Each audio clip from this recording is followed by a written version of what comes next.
So I did a little bit of recounting as we enter here. What's this? Turn 23, the 1595 turn of Europa Universalis. I did a little bit of recounting. It looks like I made a few errors. No big shock there, but one of them was actually much larger than I've seen. Sometimes I've done this and I've come up perfect, but I knew I was kind of shaky this game. Spain, I think I forgot to subtract Malta from. Okay, that's not too big a deal. Although maybe I got it right and missed something else on the board that they have. I don't know, but they have Franche Comte. I counted that. That's about all they have. So I guess that kind of works out. What really worries me though is I added 10 extra bucks to France, and I think that's happened since they got Artois. I think I accidentally added the 10 from Hainaut that they never actually had, even though they had captured the territory at one point, but they never actually had it in their possession. I've counted it again and again, and it's very clearly 10 points off. Tried counting the Turks, and I'm not sure I have them right. I think I may be a buck off on them, but I honestly can't be certain there. It might be some other amount off. It's not enough to make a difference, really. Poor Russia, though. They're stripped back to their original territories, and they're in so much trouble. Alright, anyway, that was a fun little exercise. I hope not to have to do it many times. Alright, I may have said 1595 last turn. This is the 1600, or at the beginning of this vid. I was kind of punch drunk. This is the beginning of the 1600 turn, though. And, well, no new kings died. We had some events.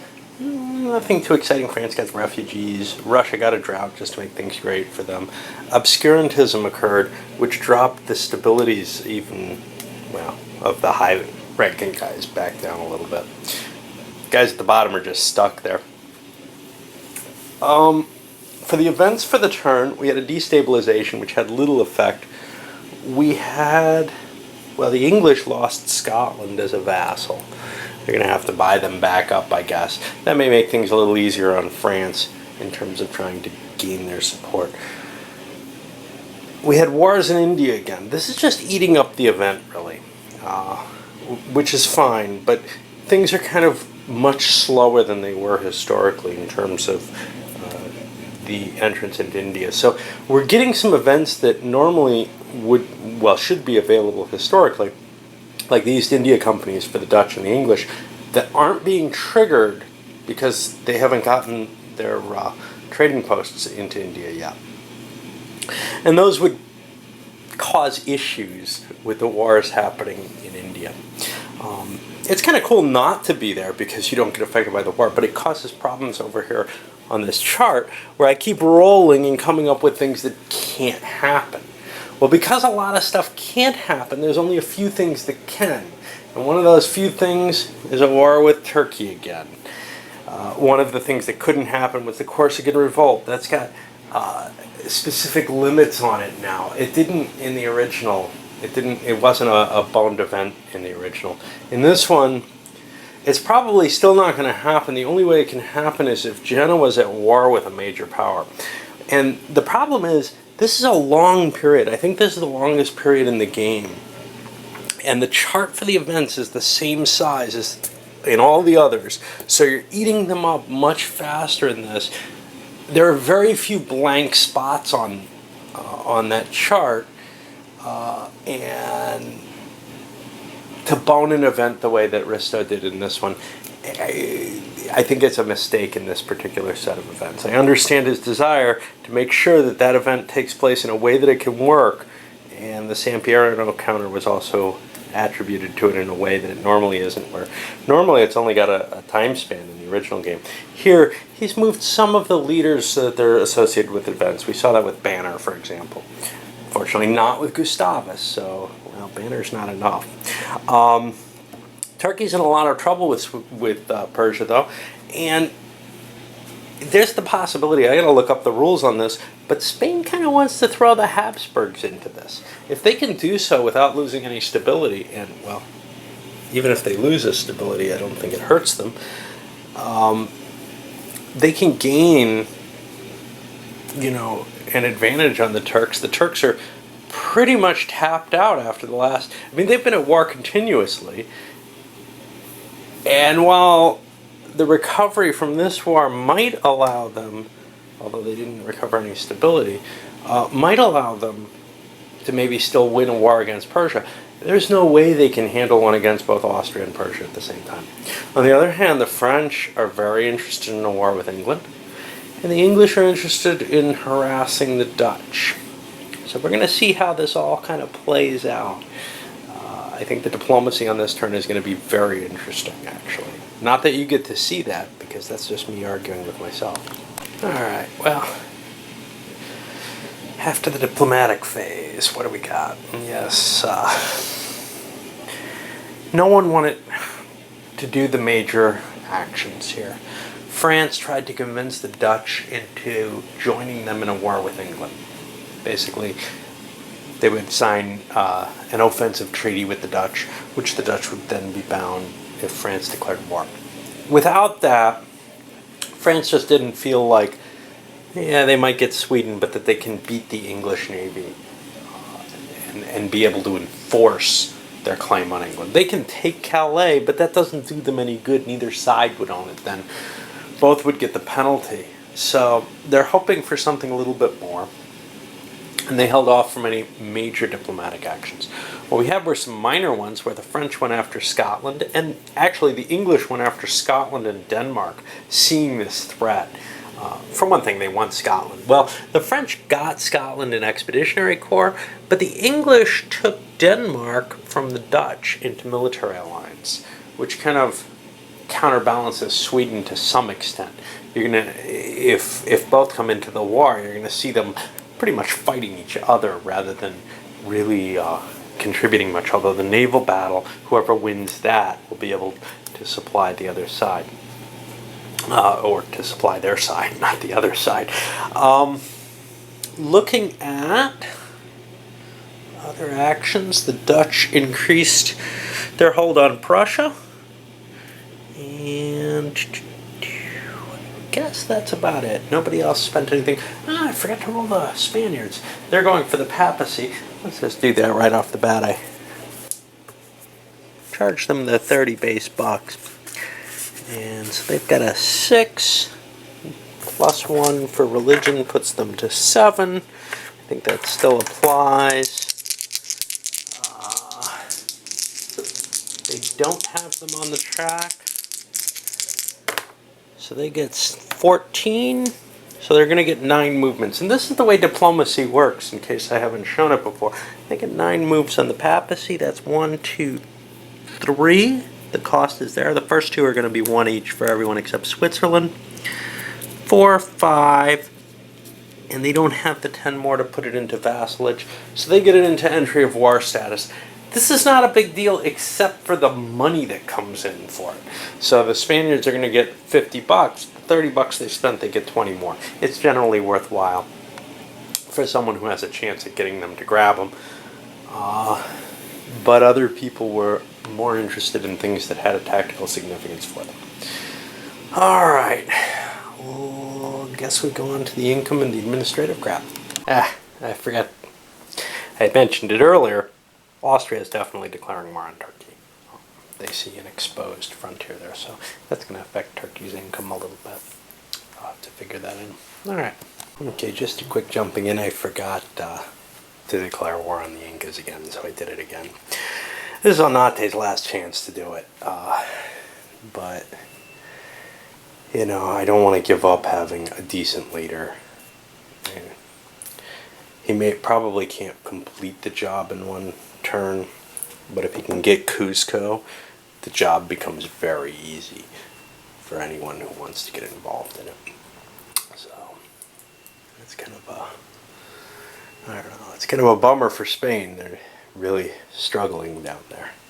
Okay, I managed to get all my administrative stuff done. I think not quite all. Got the Orthodox to increase. Just make sure everybody's okay here. 2, 3, 4, 5. Actually, this has to go up. The Dutch Navy, 1, 2, 3, 4, 5 is okay. Got the Orthodox who have to go up.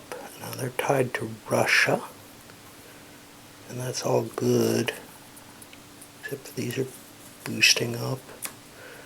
The Russian Navy's waiting on 2.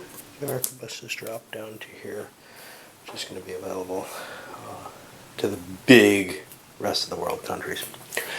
Well, not a lot here. We've got the Habsburgs built up some extra forces. Persia has huge amounts of extra forces, actually. So things are looking pretty bad for Turkey. The interesting thing, got a little Dutch colony over here in Chile.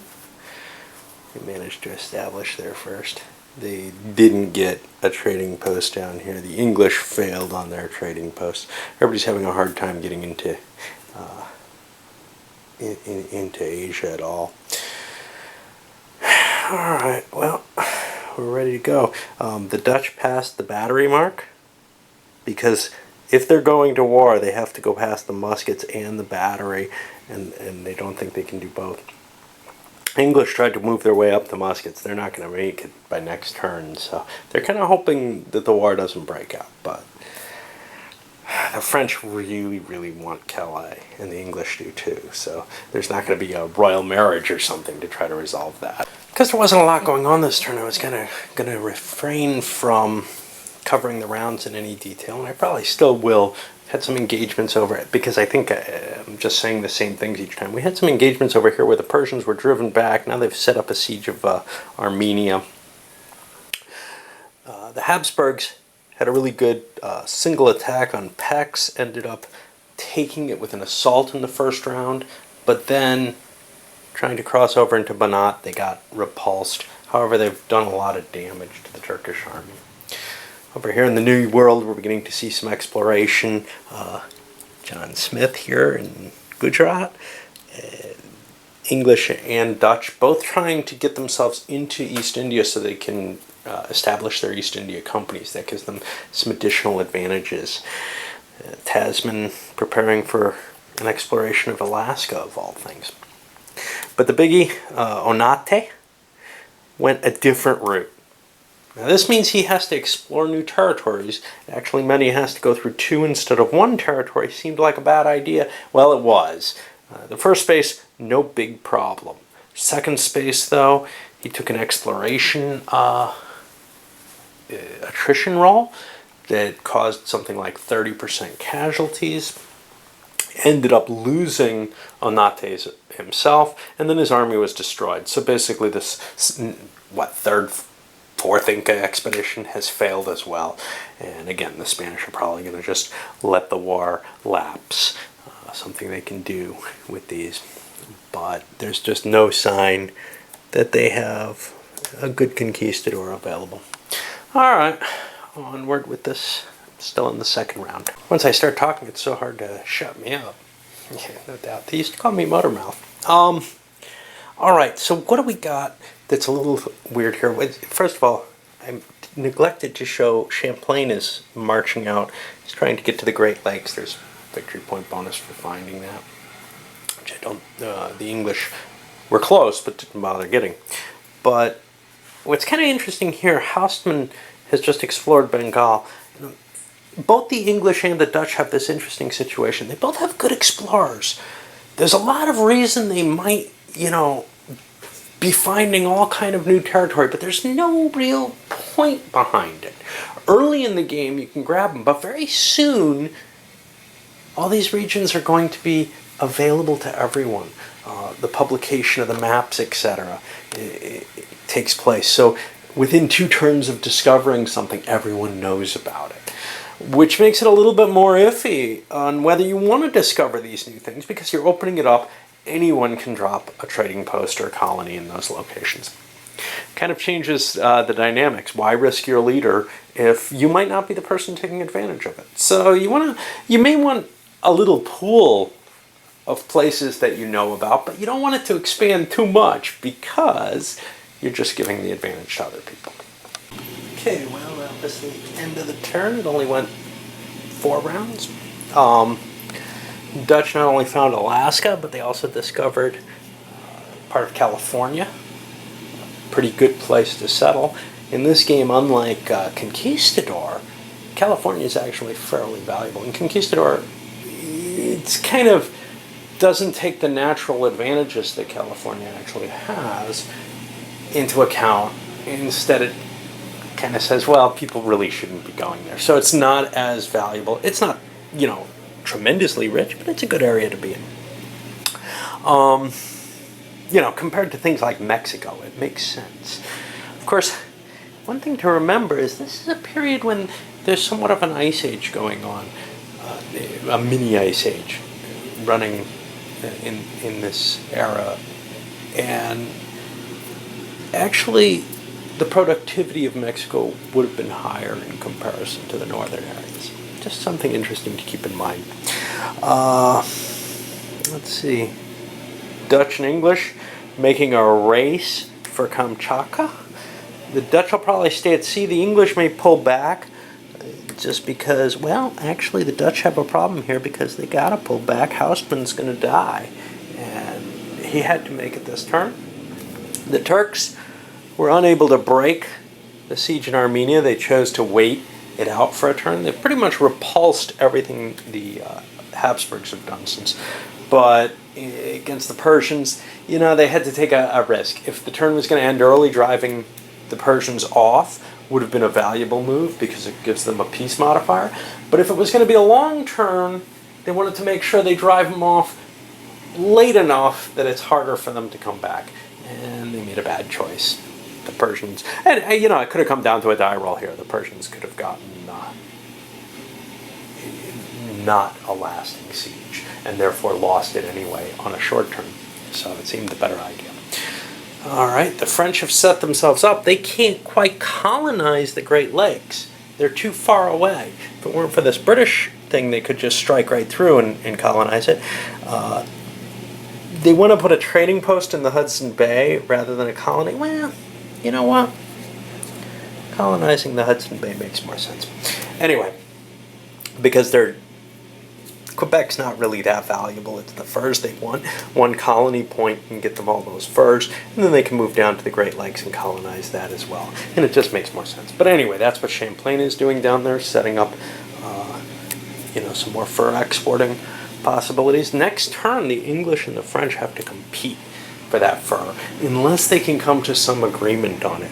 If they agree to split it somehow, which, frankly, France might be willing to do, because it's their opening to the rest of the New World. England may, though, demand, I want it all, and then France has to decide, I want none of it, or I'll make a roll for all of it. We've got the piracy that's been cleared up is causing some of these miners to show back up on the board where they weren't before. All right, well, I'll take care of the end of the turn stuff, see if the Turks can get out of any of these wars. Okay, we move into the 1605 turn. And at the end of this, well, Turkey wasn't able to get out of any of their wars. So now they're in an uglier position. They had lost a lot of ground in terms of their chance of obtaining a peace with the Habsburgs. So they focused on the Persians, and, well, to get a white peace they needed, I think, an 8. They didn't get it. And so they're still facing this two-front war. Of course, even if they got the Persians out, they'd still have to move their army over for it to be any good against the Habsburgs. They're kind of hoping to get out of the Habsburg war light once it calms down a little bit. The big gain, the shock of Peck's falling, was a big deal. People have gone back to where they belong.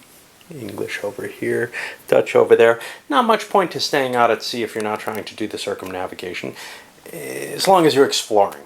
And only explorers can do that. So it's kind of an iffy, trade-off there. Usually it's better to go back to the port, because here it gives a bonus to the colonization or trading post implants. French are getting another conquistador this turn, which kind of makes things neat for them. They've got to really think hard and see if they can get any allies, any help against the English. The English aren't the biggest, scariest thing on the board. Right now, what we're looking at, the Dutch are at 457 victory points. Portugal, Russia's at 478 still. the decline slowed down now that they're not at war. It was only, the 3 points. Not even for this. Anyway, that's about where we are. Oh, one interesting thing happened here. The inflation rate bumped up, and this is an ugly space. It means Spain's paying 20% inflation. Everybody else is only paying 10. Spain would have liked to have moved up 2, but they brought only 99 bucks in, which meant it only went up 1. $1 more and it would have gone up 2. And then above that level, the one they wanted it to be in, they'll always be, people bringing gold in will always be paying a higher percentage than people not. You can shut your gold mines down, but at 140 bucks a turn, minus whatever you lose to attrition, it seems worth paying, that extra percentage. But when it's an extra 10%, you're talking a fair share of that money. Of course, you don't usually have a lot left. One thing, and it's kind of worrisome, I like to keep at least 50 bucks because of that event that can bankrupt you for 50 bucks, but no one's got it except England. They've got 122 in the bank. You could say, well, you should take loans or whatever. Yeah, that's kind of tough to agree, though, to take loans in the off chance that one rare event is going to happen. But that event can hurt you so badly, as we saw before with Spain. It's kind of if you can keep the money together, it's great. But, if it's a choice between a better chance on a stability improvement or whatever, it's a tough call. All right. Well, I guess we'll load this one up.